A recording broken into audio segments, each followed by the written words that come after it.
نصر من اللہ فتح قریب۔ بسم اللہ الرحمن الرحیم۔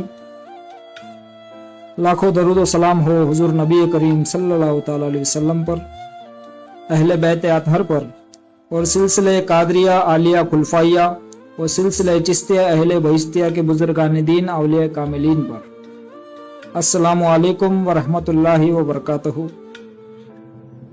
بہت سے لوگ سوال کرتے ہیں کہ مجھے اتنی تکلیفیں، اتنی پریشانیاں کیوں آتی ہیں؟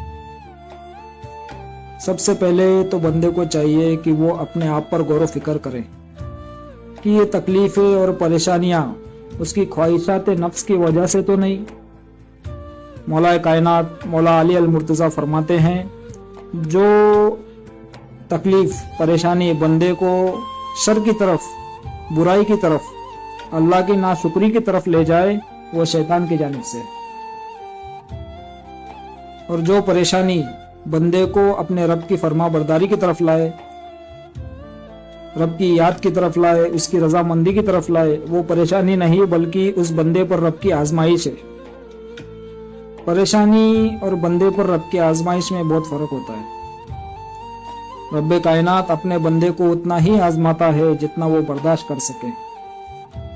بندے کو چاہیے کہ رب کریم کی بارگاہ سے جو کچھ بھی آتا ہو اسے وہ خلوص دل سے قبول کرے، پھر چاہے وہ دکھ تکلیف پریشانی کیوں نہ ہو، اور جو اسے قبول کرتا ہے، جو اس کی رضا پر راضی رہتا ہے، وہی رب کریم کا سچا بندہ ہے۔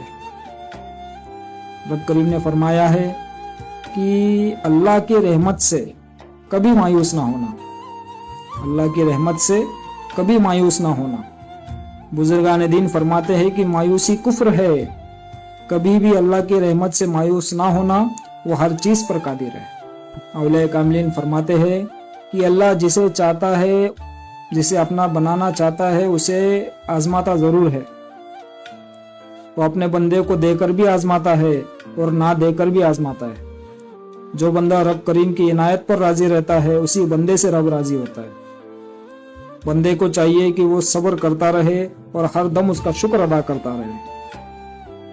مرشد کامل سرکار تجلی پیر صاحب قبلہ فرماتے ہیں کہ جس طرح انسانی جسم کو بھوک اور پیاس لگتی ہے، اسی طرح انسانی جسم کے اندر جو روح ہے اسے بھی بھوک اور پیاس لگتی ہے۔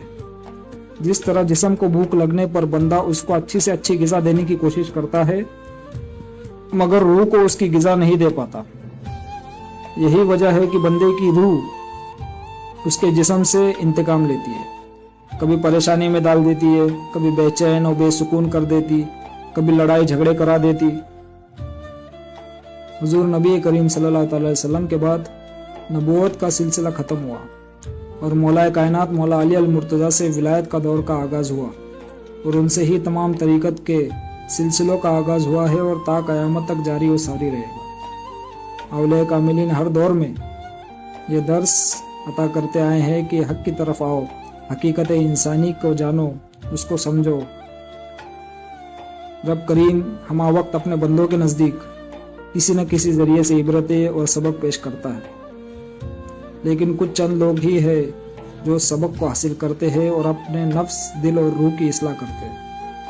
ایک مرتبہ حضرت بایزید بستامی رحمۃ اللہ علیہ اور ان کے کچھ عاشقین ایک گلی سے گزر رہے تھے، اور اس گلی سے ایک کتا بھی آ رہا تھا۔ اس کتے کے نزدیک آتے ہی اسے ناپاک سمجھ کر حضرت بایزید بستامی رحمۃ اللہ علیہ نے اپنا لباس سمیٹا اور ایک کنارے کھڑے ہو گئے۔ فوراً اسی وقت وہ کتا انسانوں کی زبان بولنے لگا اور حضرت کی طرف دیکھتے ہوئے بولا کہ اے بایزید، مجھ سے اتنی نفرت کیوں آپ نے اپنا لباس سمیٹا؟ تو حضرت فرماتے ہیں اس لیے کہ تو ناپاک ہے۔